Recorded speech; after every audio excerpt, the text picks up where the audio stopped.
não é uma ofensa, mas tá faltando homem. Tá faltando homem com postura de homem. Tá faltando homem que se comprometa com a família, que queira ser pai. Tá faltando homem que defenda a sua esposa, que defenda a sua família, que proteja, que zele. Tá faltando homem que diz assim, quando a filha vai começar a namorar, olha, se você fizer alguma coisa com a minha filha, eu vou atrás de você. É desse tipo de homem que nós, mulheres, precisamos. Que sejam protetores, não só provedores, protetores, que estejam à frente, que encabecem realmente a família. A gente precisa desses homens. Nós, mulheres, tanto precisamos como valorizamos esses homens. Tá faltando homem para que saia com um cabo de vassoura, que nem eu vi um dia desse, porque um cara foi mexer com a filha dele e ele foi atrás, foi defender com unhas e dentes a filha dele. Tá faltando homem quando um grupo de mulher vai ofender uma outra mulher que não tá fazendo nada, se põe à frente, defende a companheira. A gente precisa de homens. A gente precisa de homens que vistam a camisa de ser homem, que se vistam de integridade e de honra. Tá faltando homem na sociedade. Precisamos de homens. A pergunta que muita gente anda fazendo não surge do nada. Ela aparece em comentários, em vídeos que viralizam, em conversas de bar, em desabafos silenciosos e até em mensagens privadas que ninguém tem coragem de expor publicamente. É verdade que mulheres estão chorando desesperadas por um marido? Essa pergunta não carrega só curiosidade. Ela carrega medo, ansiedade, comparação e um sentimento coletivo de que algo mudou rápido demais. E quando a gente fala disso, não está falando de uma pessoa específica, mas de um fenômeno social que vai se formando aos poucos, quase sem ninguém perceber. O tempo passa, as promessas da juventude ficam para trás, os planos mudam, as prioridades se invertem. E, de repente, muitas pessoas se veem em um ponto da vida onde as certezas evaporaram. Não é um choro escandaloso, não é um pedido explícito, é um desespero silencioso que aparece em frases soltas, em vídeos motivacionais assistidos de madrugada, em comparações constantes com a vida dos outros. E é exatamente aqui que tudo começa a fazer sentido. Gente, vi um vídeo agora aqui na internet, daquelas entrevistas que tem, aí a moça falando assim que para um cara se relacionar com ela, ele deve ganhar mais que 50 mil por mês. E eu fico pensando assim, será que essa menina tem noção do que é 50 mil? 50 mil por mês? Porque assim, pela skin dela, gente, a guria não chega a ganhar 2 mil por mês. Daí eu fico pensando, o que a internet tá fazendo na cabeça dessas gurias? Não, se é uma mulher assim, uma empresária, uma empreendedora que tem um padrão de vida, já normal, gente, querer alguém do mesmo patamar. Mas daí pega essas guriazinhas aí que às vezes nem terminou o ensino médio, tá querendo encontrar alguém que ganha 50 mil por mês. Tem noção do que é 50 mil por mês? Mas vão lavar a cara e estudar. Sabe aqueles tipos de homem que fazem coisas de homem? Eu vi um vídeo aqui hoje da menina falando justamente o que eu penso em relação a isso. E o quanto está escasso. Homem fazendo papel de homem, coisa de homem. Coisas simples que homem faz, sabe? Aquele homem que, se o seu pneu furar, ele vai lá e troca. Se ele vê uma torneira pingando na sua casa, ele vai lá e ele consegue uma torneira, trocar a torneira. Eu dou conta de fazer isso? Dou. Mas isso é coisa de homem. E isso é tão bonito ver o homem fazendo. Que tem falta, sabe? Aquele homem que vê você carregando uma sacola pesada e se oferece pra te ajudar. Aquele homem que vê quando a mulher tá com frio, ele tira o casaco dele e passa pra ela. Gente, não tá tendo. Os homens hoje em dia tá passando gloss. Os homens tá fazendo sobrancelha, sabe? Tá arrumando sobrancelha, tá fazendo a unha. Cadê homem fazendo coisa de homem? Não se perca. Oi, meus amores, tudo bem com vocês? Eu sou a menina que tá procurando o marido no TikTok. E eu, como sempre, gosto de compartilhar tudo com vocês. Vou compartilhar com vocês uma coisa que me aconteceu hoje, né?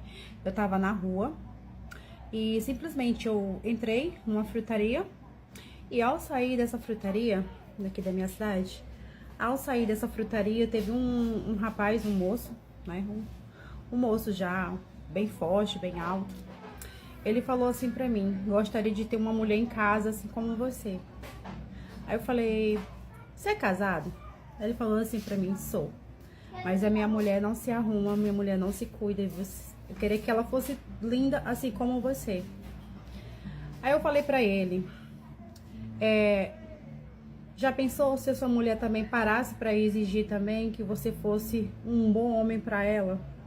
E você é um bom homem em casa com ela, assim como você é com outras mulheres na rua? Porque não adianta nada você exigir ter uma boa mulher, uma mulher bonita, uma mulher carinhosa, uma mulher amorosa, e em casa você não entregar nada disso.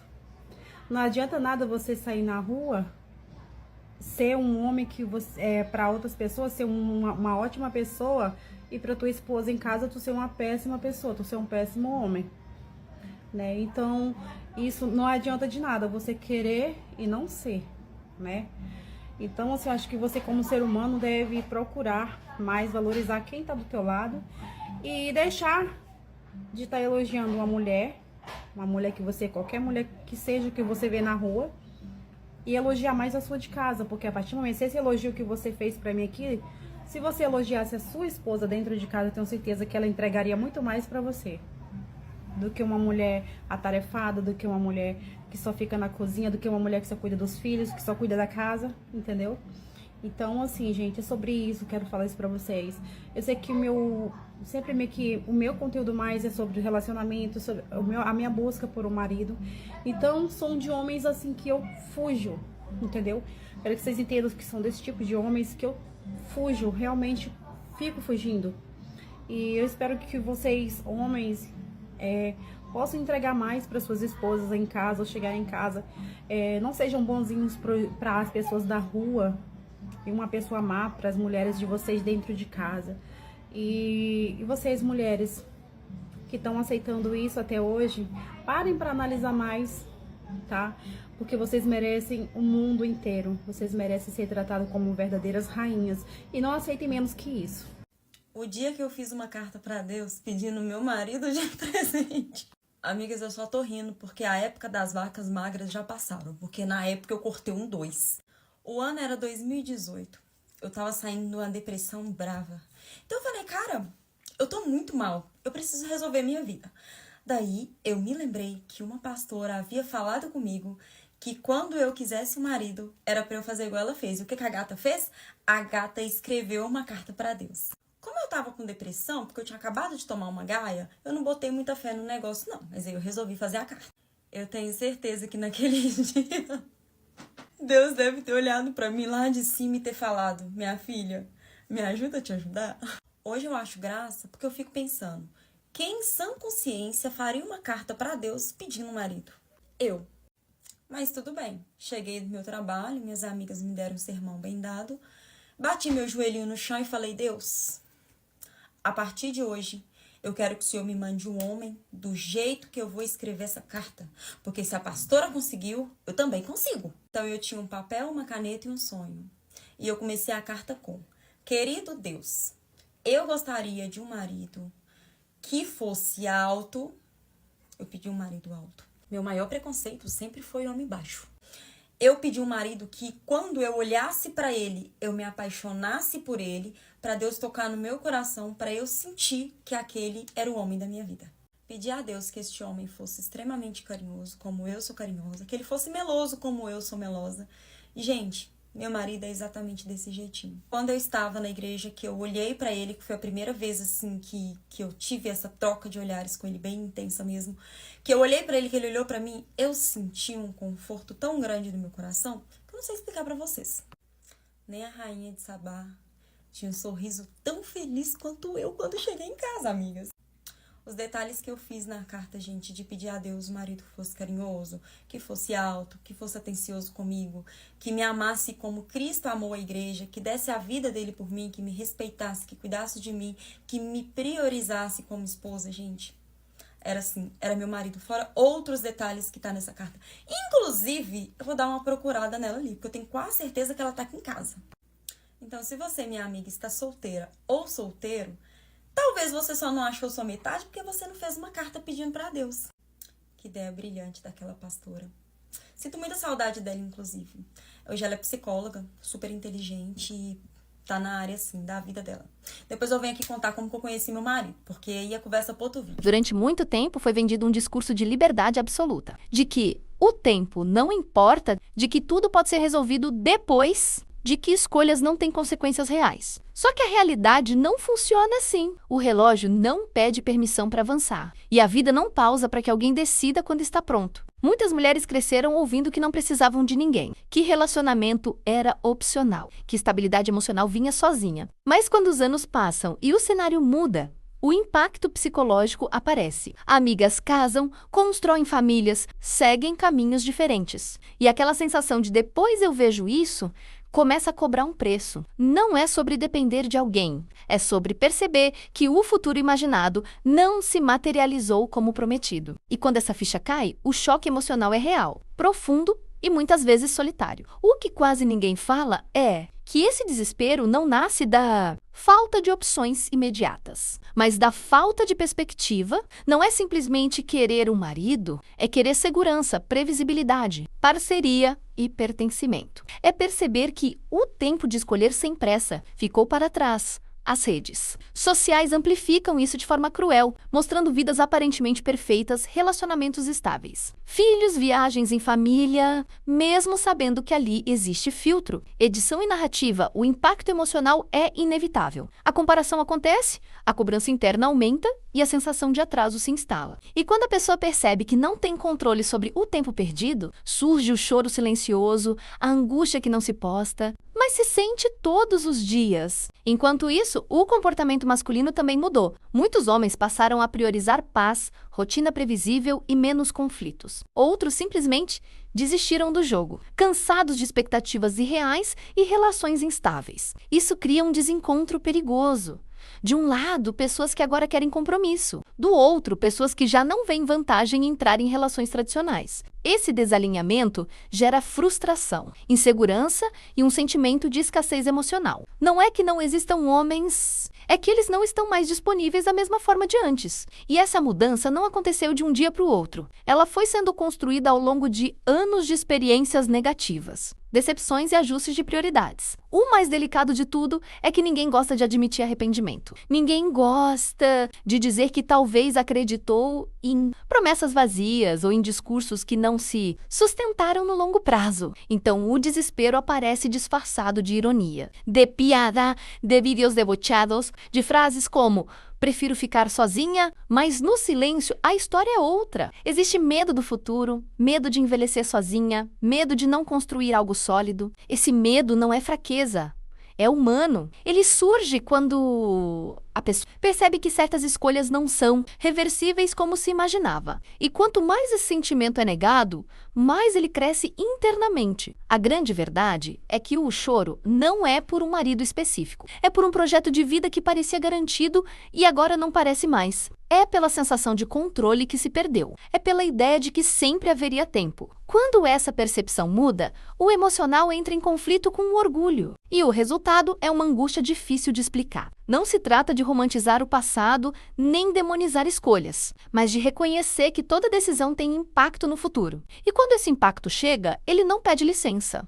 Ele simplesmente acontece. Ao mesmo tempo, existe um silêncio social sobre isso. Pouca gente quer falar abertamente, porque admitir vulnerabilidade virou sinônimo de fracasso. Então, o que vemos são fragmentos, comentários desesperados, indiretas, discursos confusos, mudanças repentinas de comportamento. É nesse contexto que surgem os vídeos, os debates e as perguntas que incomodam. Não porque tragam respostas definitivas, mas porque expõem uma ferida que muita gente tenta esconder. A pergunta não é se todas estão chorando, mas por que tantas começaram a sentir o mesmo vazio ao mesmo tempo? E talvez o ponto mais importante seja entender que isso não é uma guerra entre homens e mulheres. É um reflexo de escolhas individuais somadas a transformações sociais rápidas demais. Quando expectativas são criadas sem base na realidade, o choque é inevitável. Quando promessas coletivas ignoram o fator tempo, alguém sempre paga a conta depois. E hoje, esse custo emocional está aparecendo de forma cada vez mais evidente. Não em manchetes, mas em comportamentos, em falas desconexas e em mudanças bruscas de prioridade. Existe ainda um ponto que quase nunca entra nessa conversa, mas que pesa muito mais do que parece. A solidão emocional não começa quando se está sozinho. Ela começa quando se percebe que as conexões ao redor são rasas. Muitas mulheres estão cercadas de pessoas, têm redes sociais ativas, conversas diárias, convites, interações constantes, mas nenhuma dessas coisas preenche a necessidade de vínculo profundo. E quando a rotina vai ficando mais silenciosa, quando os finais de semana perdem o brilho, quando as datas comemorativas passam a ser vividas mais no modo automático do que com expectativa, esse vazio começa a gritar. Não é carência infantil. É ausência de projeto compartilhado. É acordar e perceber que ninguém depende de você. É emocionalmente que você também não construiu alguém com quem dividir o peso da vida. Isso machuca mais do que muitos admitem, porque contraria tudo o que foi repetido durante anos. Outro fator que intensifica esse desespero silencioso é a percepção de que o mercado de relacionamentos mudou radicalmente. As regras ficaram confusas, os papéis não são claros e a confiança virou um item raro. Muitas mulheres relatam dificuldade em encontrar homens dispostos a assumir compromisso real, enquanto muitos homens dizem não, encontrar mulheres dispostas a construir algo estável sem jogos emocionais. Esse desencontro cria um ciclo de frustração. Cada tentativa frustrada aumenta a desconfiança. Cada decepção reforça o medo de tentar de novo. E com o tempo, o desejo por um relacionamento deixa de ser leve e passa a ser carregado de ansiedade. Quando isso acontece, o choro não vem só da solidão, mas do cansaço emocional acumulado ao longo dos anos. Há também a pressão invisível do tempo biológico, que ninguém gosta de mencionar, mas que influencia decisões e emoções de forma profunda. Mesmo quem diz não se importar, sente o peso psicológico desse relógio interno. Não se trata apenas de maternidade, mas da sensação de que certas fases da vida têm prazo. Quando esse prazo parece estar acabando, o corpo reage antes mesmo da mente racional conseguir justificar. O resultado é um estado constante de alerta, uma urgência emocional que não existia antes. Pequenos gatilhos despertam crises maiores. Comentários banais ganham peso exagerado e o futuro passa a ser visto com mais medo do que esperança. Esse cenário cria um ambiente perfeito para o desespero silencioso se instalar. O mais curioso é que para fora muitas continuam aparentando força absoluta. Discursos firmes, postura confiante, frases prontas sobre independência e autocontrole. Mas dentro existe uma batalha diária entre aceitar a realidade e lutar contra ela, entre admitir o desejo por estabilidade e manter a imagem de quem não precisa de ninguém. Esse conflito interno desgasta, rouba energia e aumenta a sensação de isolamento. Porque quando a pessoa não se permite ser honesta nem consigo mesma, ela se distancia ainda mais de qualquer possibilidade real de conexão verdadeira. E quanto mais o tempo passa, mais difícil fica desmontar essa armadura emocional. Tudo isso ajuda a entender por que a pergunta continua surgindo com tanta força. Não porque exista uma resposta simples, mas porque ela traduz um sentimento coletivo. O choro não é público, mas é compartilhado. Ele aparece em comportamentos, em decisões apressadas, em mudanças repentinas de discurso, em tentativas de recuperar algo que já não volta do mesmo jeito. E reconhecer isso não é humilhar ninguém, é apenas encarar a realidade sem maquiagem. A vida cobra escolhas coerentes. E quando essa cobrança chega, ela não escolhe gênero, só expõe consequências.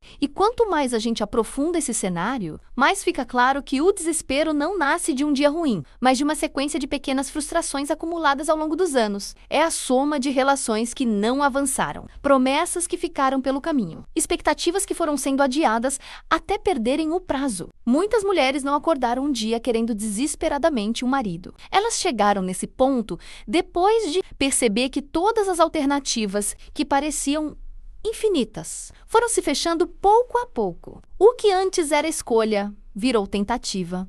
O que era leve virou urgente. E essa mudança interna é devastadora, porque acontece ao mesmo tempo em que a sociedade continua exigindo postura, força e autossuficiência. Não existe espaço para demonstrar fragilidade sem julgamento. Então, o sofrimento é engolido em silêncio. É aí que surgem crises existenciais, decisões impulsivas e um medo constante de que o futuro seja apenas uma repetição vazia do presente. Ao mesmo tempo, cresce a sensação de injustiça, a ideia de que fiz tudo certo e mesmo assim não cheguei onde imaginei. Esse pensamento corrói por dentro porque coloca a pessoa em conflito direto com suas próprias escolhas. Admitir que talvez algumas decisões tenham sido equivocadas dói mais do que qualquer solidão. Por isso, muitas preferem acreditar que o problema está no mundo, nos homens, na sociedade, no timing errado. E embora fatores externos realmente existam, negar a responsabilidade individual só prolonga o sofrimento. Quanto mais se evita essa reflexão,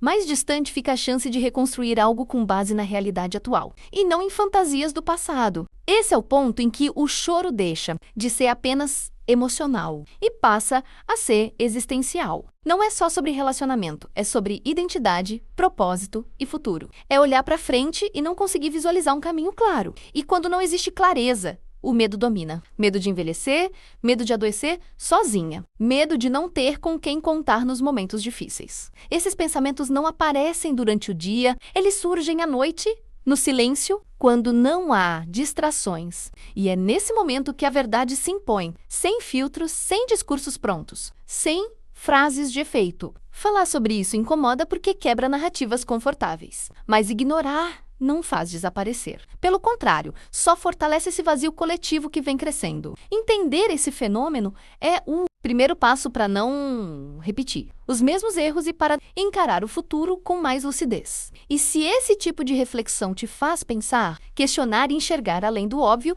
continua aqui no canal. Se inscreve, porque os próximos vídeos vão continuar explorando essas verdades silenciosas que estão moldando a vida de muita gente, mesmo que poucos tenham coragem de admitir. E tudo isso nos leva a uma conclusão simples, mas difícil de aceitar. Entender esses movimentos não é sobre atacar ninguém, é sobre enxergar a realidade antes que ela bata com mais força. Quanto mais cedo a pessoa entende como escolhas, tempo e expectativas se conectam, maiores são as chances de fazer ajustes conscientes, sem desespero e sem ilusões. Esse canal existe exatamente para isso, para trazer reflexões que fogem do discurso fácil, que não prometem soluções mágicas, mas ajudam a abrir os olhos para o que está acontecendo agora. Enquanto ainda dá tempo de pensar com clareza, se esse vídeo te fez refletir, se em algum momento você se reconheceu nas situações descritas ou passou a enxergar o cenário de outra forma, não guarda isso só para você, se inscreve no canal para continuar acompanhando conteúdos que aprofundam temas que quase ninguém tem coragem de falar, e compartilha esse vídeo com quem também precisa ouvir essa mensagem. Às vezes, uma reflexão chega no momento exato em que alguém precisa repensar o próprio caminho.